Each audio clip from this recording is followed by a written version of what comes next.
ስለ ባህር ይከፍላል መድኃኔዓለም ስለ እንኳን ለመልአኩ ቅዱስ ገብርኤል ወርሃዊ በዓል በሰላም አደረሳችሁ። ይህ ቻሌንጅ ብዙዎቻችሁ ስትጠብቁት ነበረ። የዘማሪ ገብረ ዮሐንስ ቻሌንጅ የመኪና የቤት የሹፌር ቻሌንጅ ማለት ነው። እንግዲህ አሁን ዘማሪ ገብረ ዮሐንስ እታች እየጠበቀን ያለው እንደዚህ አይነት አቀባበልም እያደረግንለት እንገኛለን ማለት ነው። በጣም ደስ ብሎኛል። ደስ ነው የሚለው። እህት ያለች ልጅ ያለች በጣም ነው ደስ የሚለው። አሁን እንሂድና እንቀበለው። መጀመሪያ ግን ድባቡ ላሳያችሁ ፈልጋለሁ። ተመልከቱት እንዴት እንደሚያምር አሳያችሁ። ናፍዬ ይዞክ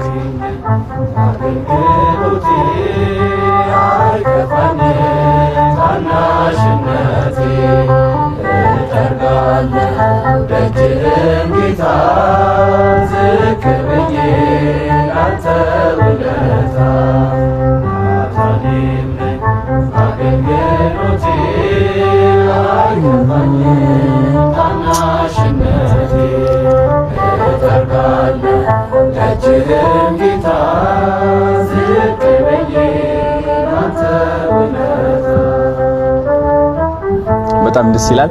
አሁን ዘማሪ ገብረ ዮሐንስን ወደ ታች ሄደን እንቀበለዋለን ማለት ነው። ተዘጋጁ። ሌትስ ጎ።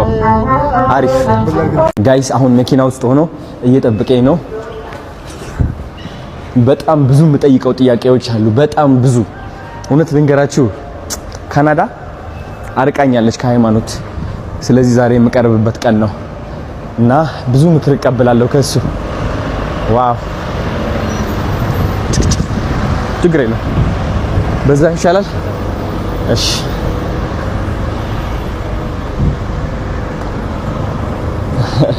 የነም ሄሎ፣ ሰላም ሰላም፣ እንዴት ነው? ደህና ነው ወይ? እንደምን አለን? ደህና ነው ወይ? ታዲያስ በጣም ደስ ብሎኛል ስላገኘሁ። አምሮብሃል፣ በጣም አምሮብሃል። ማች አድርገናል፣ ኦልሞስት ማች አድርገናል። እንዴት ነው የኔ አባት? በጣም ስላገኘሁ ደስ ብሎኛል። በጣም የኔ አባት፣ እኔም ደስ ብሎኛል። የኔ አባት፣ ቴንክ ዩ። ችግር የለም አለች አንሻታለሁ። እቺ ነገር የኔ ጌጥ ነው ታውቃለህ? አይትኛዋ ሚስቲኪ ሁሉ የሚያዝወዳለሁ። አረ ብቻ ያው እቺ ለውበት የታየች ብቻው ለባህልስ አብራ የመጣች ታምራለች። ያው አልፎ አልፎ የምትያለች። አረ ሶ እኔ እቺን መያዜ እንደው ለግብአቱ የሚረብሽ ካለ በስተቀር አረ አይረብሽም፣ ምንም ነገር አይረብሽም። ታምራለች። ሙከራ አንድ ሁለት የደንብ ይሰማል። ካሜራማን ይሰማል ወይ? ሰላም እያለ ነው ነበር። ይሰማል በድምጽ የኔ አባት ደረጃ አለች። እሺ አይሰማም፣ ኔጋ አይሰማም። እያደረቀሽ ነው። ይሄ ሰፈር ነበር። አሪፍ 22 ነው ያለነው። እቺን ያዝኳት እንዳልኩ ይሄ ግንዛቤ መስጠት ዋይት ኬን ሚዝ ብላይንድ ይሄ አሁን እንደ ቅንጦት ነው እኛ ሀገር የሚታየው። ያረ አያት አሁን ተዘረጋች። እስኪ ዋው ነጭ ነች። በቃ ይሄ በደንብ ስታንዳርድ የጠበቀ ይሄ ግን ከሩም ከቢሮ ከአንጻር ይሄ አሁን አንድ አያት አሁን ይሄ ለግንዛቤ የሆነች ዘንድ ነው። እቺን ያስኳት ግን እቃው ሲፈጠር ለውበት ያምራል በጣም ለውበት ስለሆነ እንጂ የታችኛዋ ደግሞ ቀይ ነች። ይሄ አሁን ወደ ኤሌቬተር እየገባልሽ ኤሌቬተር እንኳን ቆየ በጣም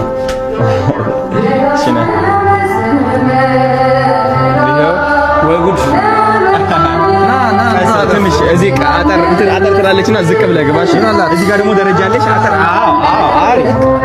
አሪፍ እህት ያለች ልጄም አለች። ዘማሪዎች አሉ። ልጅ አለ? አዎ እንግዲህ ማነው ስሟ? እህቴ ሄሊና ትባላለች። ልጄ ደግሞ አክበረት ትባላለች። እውነት መቀሌ ነው የተገናኘነው። አድርሰሃል እንደዚህ? አይ ከመቀሌ ነው የተገናኘነው። ኦኬ መቀሌ ተገናኘን። የወለድኳት ልጅ አይደለችም ልጄ ነች። ከዛም በላይ ነው እንዴ? እናባት ዘማሪዎች አሉ። ይበቃናል። ታዲያስ ቁጭ ላል እስቲ እዚች ጋር አይዞር። አዎ እዛ ታንክ ዩ። እሺ ነው ቁጭ ብላ በዝሙር ይለቅስ። እሺ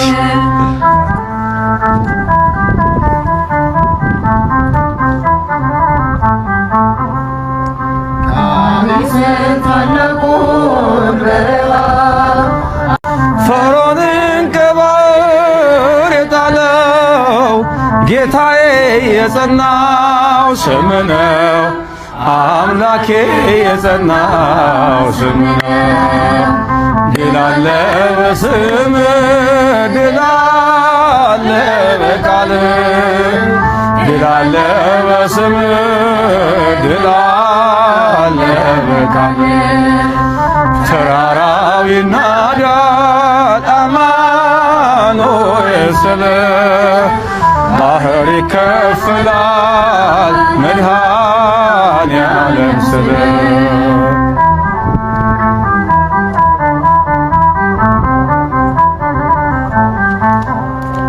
በእልልታ ቢፈርስ ኢያሪኮ ጠላትም ቢወድቅ ተማርኮ ቢሰጠን ለእኛ ከተማው የሆነው ሁሉ ካንተ ነው። የሆነው ሁሉ ባንተ ነው። ድል አለ በስምህ ድል አለ በቃልህ ተራራው ይናዳል አማኑኤል ስልህ ባህር ይከፍላል መድኃኔዓለም ስልህ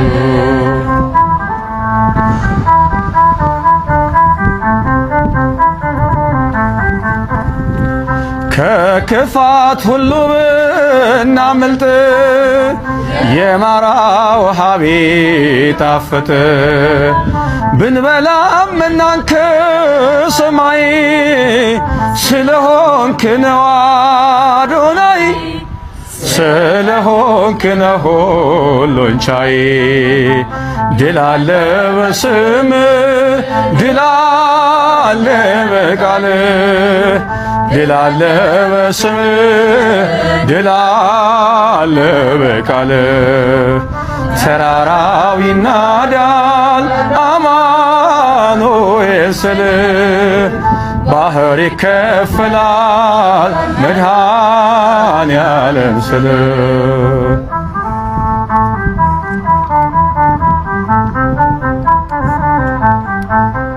አመሰግናለሁ። በጣም ነው የምታምሩት። ቴንክ ዩ هليه بقى زحفتي معي عايزوك كاس اخرتي له كيف بلي شنو نعنى بدحرينا اخونا نعلا زي محل فلل زير خلنا نعنى يخن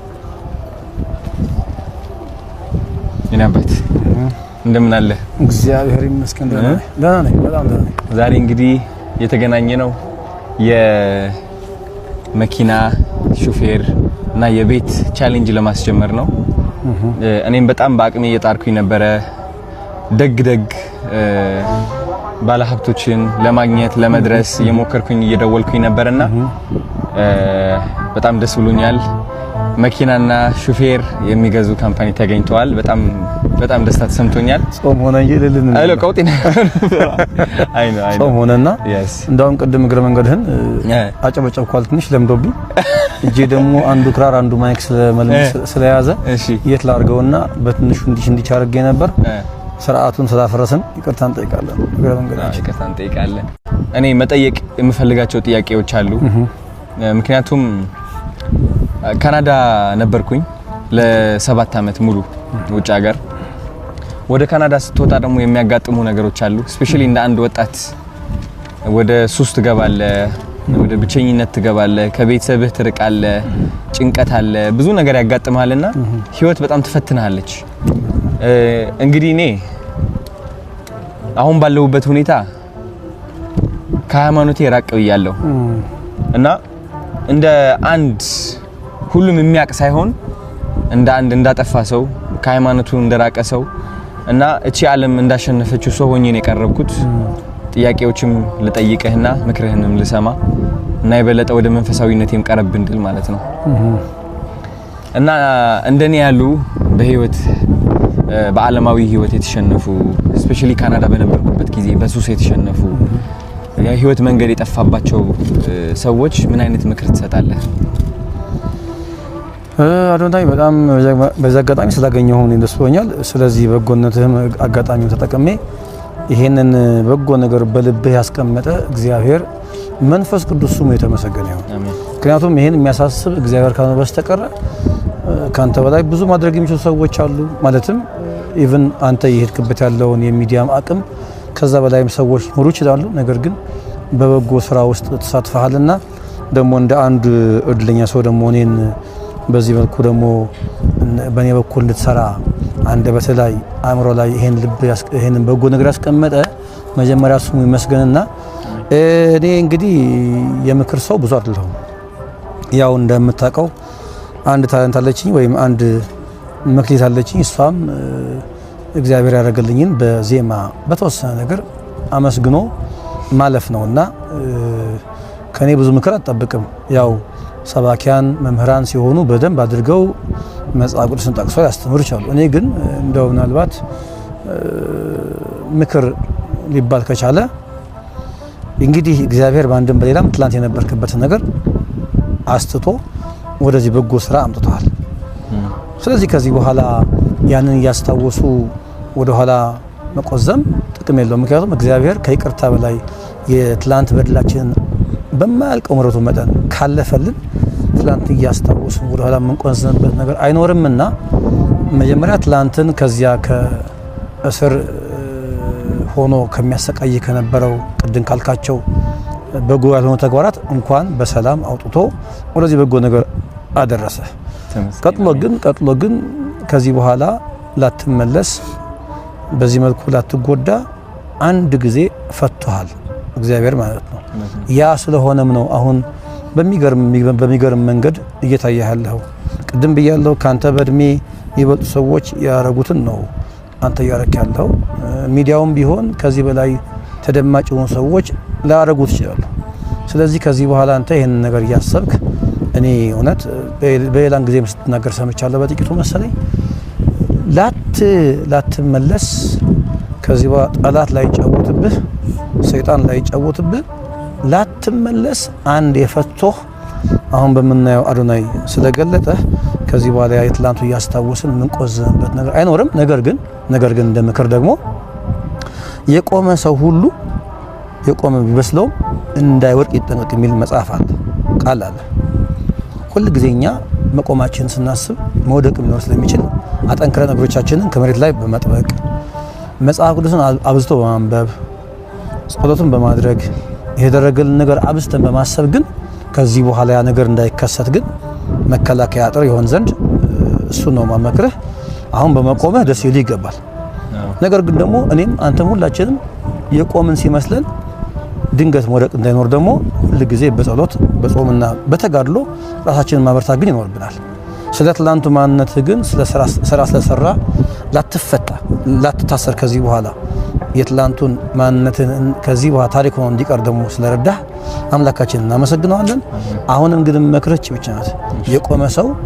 የቆመ ሰው ሁሉ የቆመ እንዳይመስለው መውደቅ ሊኖር ስለሚችል በጾም በጸሎት በተጋድሎ ማንም እንዳልሆንክ ራስህ ምንም እንዳልሆንክ የሚያደርግልህ እግዚአብሔር የሚሰራብህ እግዚአብሔር እንደሆነ ካሰብክ ከዚህ በኋላ ምን ነገር ሊመጣ እንደማይችል ነው ልመክርህ የምችለው። ሌሎችም ሰዎች ይሄን የምናወራውን ነገር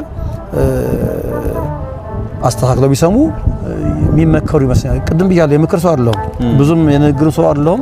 የሚቀናኝ ዜማ ስለሆነ እንደው ሌላ ጊዜ በዜማ በግጥም ደግሞ ተከሽኖ ይሄን ዝማሬ ብንሰራው ሳይሻል አይቀርም። አዎ ደግሞ ድንገትም ስለተገናኘን ከዚህ በላይ ልናገር አልችልም። አዶናይ ቴንክ ዩ አባት። ህይወት እንደ ዘማሪ ገብረ ዮሐንስ ምን ይመስላል? የቀን በቀን ውሎ እንዴት ነው የምታሳልፈው? ህይወት በጣም መልካም ነው። ግረ መንገድ አሁን ነገ ተጓዥ ነኝ ማለት ለምሳሌ ጎባ ብያለሁ አይደል? የኛ ኑሮ በየክፍለ ሀገሩ እየተንቀሳቀስን ቃለ እግዚአብሔርን በዜማ ማመስገን ነው። ቤተክርስቲያናችን በምትልከን መንገድ ዛሬ ጎባ ነገ ጎባ ሳምንት ደግሞ ግረ መንገዴን ሳምንት 15 ቀን መቀሌ ነበርኩ አይደል? ተዝካለ እዛም የነበርነው መንፈሳዊ ተግባራት ነው። የወንድማችን ዲያቆን አስመላሽ ይተባረክ የትግርኛ መዝሙር ነበረ፣ እሱን አስመረቅን። ያው በዛውም በዚህም መንፈሳዊ ተግባር ስለሆነ አንዴ መቀሌ፣ አንዴ ባሌ፣ አንዴ አዲስ አበባ እየሄድን ነው የምኖረውና ኑሮ በጣም በደስታ በተድላ በመስጋና ነው የምኖረው። ጥቂት ደግሞ እንደ ስጋ እረፍት ስለሚያስፈልገኝ 2-3 ቀን እረፍት አደርጋለሁ። ኦኬ በጣም ደስ ይላል።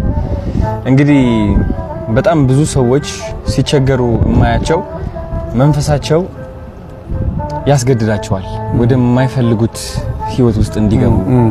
አንዳንዱ ጭንቀት አለበት በጣም ህይወቱ በቃ ያለቀ የሚመስለው ተስፋ የቆረጠ እና አጠር ባለች ምክር ተስፋ ለቆረጡ ሰዎች የምትላቸው ነገር ካለ? ያው ቅድም የተናገርኩት ነገር እንዳለ ይሰመርልኝ። የምክር ሰው ወይም የዛ ሰው ባልሆንም መቼም ተስፋ እንደማይቆረጥ የኔ ህይወት ራሱ በቂ ነው። እኔ አሁን ዝም ብዬ ዛሬ ካንተ ጋር ለመገኘት የአንድ ጀንበር ወይ የአንድ አመት ጉዳይ አይደለም። ይሄ እንደምታውቀው ሌላው ቢቀር እንኳን አሁን ላለንበት ለመድረስ 15 አመት ያለማጋነን የፈጀ ጊዜ ነው ይወሰድ ነው። ከ15 አመት በፊት ገብረሃንስ ምን እንደነበረ አንተ አልነገርህም። ስለዚህ የትኛውም ነገር ይከብዳል እንጂ ሊነጋ ሲል ይጨልማል። ስለዚህ ተስፋ መቁረጥ ለየትኛውም ነገር መብትሄ ስለማይሆን አንደኛ እግዚአብሔር የሚባል አምላክ አለ። እርሱ ደግሞ በሱ ፊት ሁሉ ነገር ትንሽና ቀላል ነው። ዛሬ እኔ ራሴን ለማጥፋት ዛሬ ከንቱ ነኝ እያልኩ የማስበው ገብረሃንስ ለእግዚአብሔር ግን ትንሽ እንደሆነ ማሰብ አለብን። በተረፈ ግን የትኛውም ነገር ከእግዚአብሔር በላይ አይደለም እና ሁሉም ሰው የሚመካ ቢኖር በእግዚአብሔር ይመካ ነው እንደተባለው። ለየትኛውም ችግራችን መብትሄ እግዚአብሔር ጋር አለ። ሁሉም ሰው ቢጨንቀው ወደ ቤተ እግዚአብሔር መጥቶ እንባውን ቢያፈስ እግዚአብሔር የሚሰማ አምላክ፣ እግዚአብሔር የሚያይ አምላክ፣ እግዚአብሔር ሁሉን የሚችል አምላክ ነው። ስለዚህ ይሄንን በዚህ መንገድ ቢጠቀም ሰው እመክራለሁ። ምደግማት ግን እቺ እንደሌሎቹ መምህራንና ሊቃውንት ነገሮችን አሳክቶ የመናገር ጥበብ እኔ ጋር ስለሌለ የሚሰማው ሰው እንግዲህ አጣርቶ መስማት፣ ከዛ ከተናገርኩት ነገር ላይ ትንሽም ቢሆን ቆርጦ መስማት የሰሚው ፋንታ ነው። ይሄ ነው ልል የምችለው ወሬ ነው።